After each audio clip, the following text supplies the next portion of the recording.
এই যে আপনি ট্রাইব্যুনালে গিয়েছিলেন এবং আগে যখন ট্রাইব্যুনালে আপনার বাবার বিচারগুলো করা হচ্ছিল আর এখন যে বিচারগুলো হচ্ছে, খোঁজখবর তো নিয়েছেন, তফাৎ কোনো পার্থক্য আছে? অনেকেই বলে যে এটিকে একটি ক্যাঙ্গারু কোর্ট বানানো হয়েছে, যেটি আওয়ামী লীগের লোকজন বলে। আপনার বিচার কিন্তু মাত্র শুরু হয়েছে। আপনার এই জিনিসটা মাথায় রাখতে হবে যে এই একটা কেস যেটা র্যাপ আপ করা হলো, এই কেসটা একটু ভিন্ন ধরনের কেস ছিল, কারণ এটা ইন অ্যাবসেন্সিয়া হয়েছে।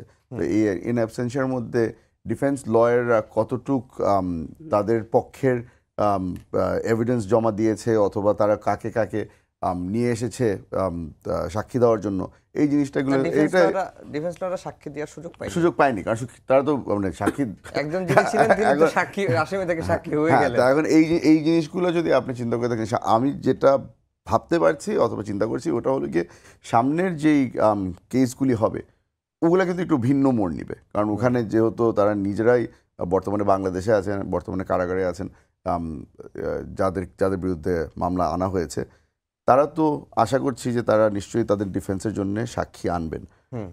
ভিন্নতাটা ওখানেই যে আমাদেরকে কিন্তু ডিফেন্স এর পক্ষ থেকে কোনো সাক্ষী আনতে দেওয়া হয়নি।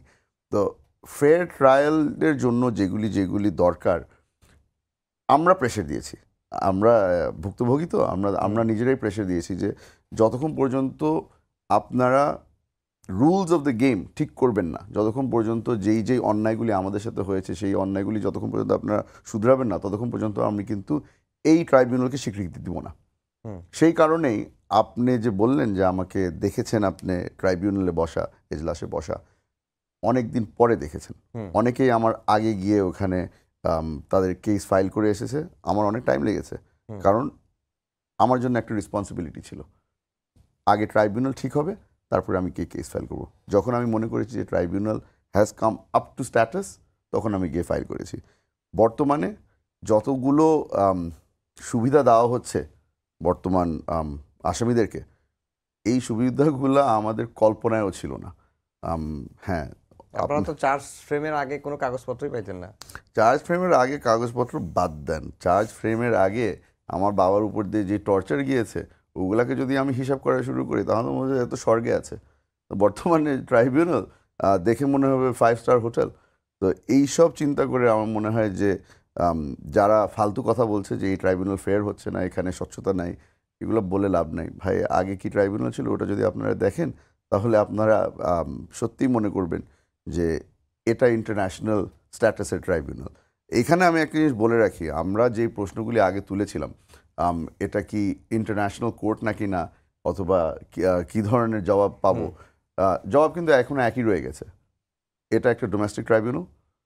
ক্রাইম যেগুলি ঘটেছে এগুলা ইন্টারন্যাশনাল মানের ক্রাইম। তো আমরা যখন এগুলো শুনতাম তখন বলতাম যে ভাই তোমরা তো দেখি বারবার আমাদেরকে নাকে দড়ি দিয়ে গোল গোল ঘুরাচ্ছ। হ্যাঁ, গোল গোল ঘুরিয়েছিলাম, তো এখন তারা বুঝবে যে ইন্টারন্যাশনাল ক্রাইম অ্যাকচুয়ালি মানে কি। কারণ আমরা জাহিদ ভাই যেটা বললো, রোম স্ট্যাচুট যা আমরা সই করেছি ওগুলাকে এখন আমরা অ্যাকচুয়ালি তুলে ধরছি আর ওগুলাকে আমরা ফলো করতে চেষ্টা করছি। সমস্যা হয়ে গেছে যে যারা যারা আইনজীবী, বিদেশি আইনজীবীরা যারা যারা আছে তাদের রাস্তা এখন বন্ধ হয়ে গেছে। তারা যে ক্রিটিসাইজ করবে ওই রাস্তাটা বন্ধ হয়ে গেল, কারণ আগে যেই ক্রিটিসিজমগুলো ফেস করতে হয়েছিল ওগুলো তো আমরা ঠিক করে ফেলেছি। এটার সাথে আপনি একটা জিনিস যদি আপনারা দেখেছেন না কিনা জানি না, আমাদের ওবায়দুল কাদের সাহেব ক্রিটিসাইজ করেছে এই ট্রাইব্যুনালটাকে, বলল যে এটা আসলে কোনো এটা ক্যাঙ্গুরু ট্রায়াল কি অনেক কিছু বলল।